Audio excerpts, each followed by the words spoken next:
If the eyes are the window to the soul, then what do people see when they look at me? What does a soul really look like? What quality does it have?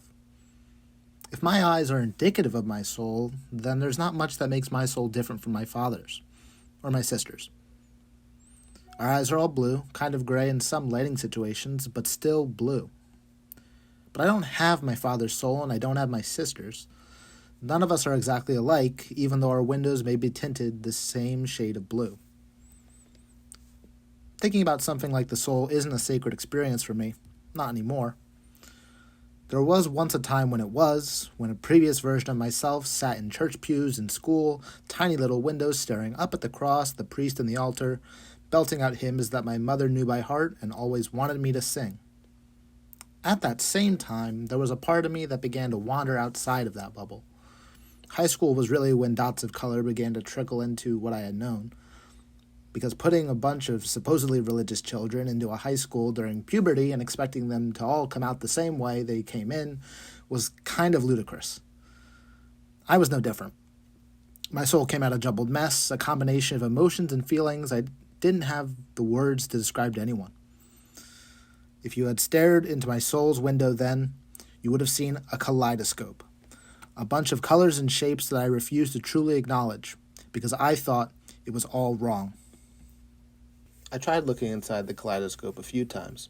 Early college years spent trying to make sense of these waves of emotion I was feeling, the urges, the exhaustion, all of it resulting in me bottling it back up again and saving it for the next gazing session. If I tried showing it to my family, I couldn't describe it.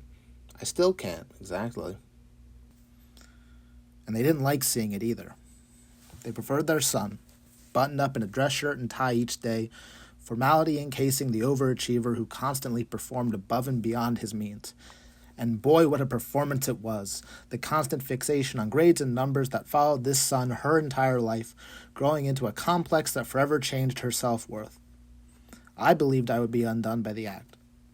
But I was an excellent performer, so the show went on. The kaleidoscope remained contained, limited to late-night gazing sessions, lasting until they became passing daydreams. Mostly. Sometimes the kaleidoscope would leak. I still remember the first times I painted my nails, getting tested during the pandemic and getting complimented for my Sally Hansen instant dry that I felt paranoid for purchasing, eyes darting around the beauty section. Vindication. Jubilation. I began to enjoy towing the lines. Having my first seizure was like cracking the kaleidoscope, letting the glitter ooze out like yolks and whites to the fry pan.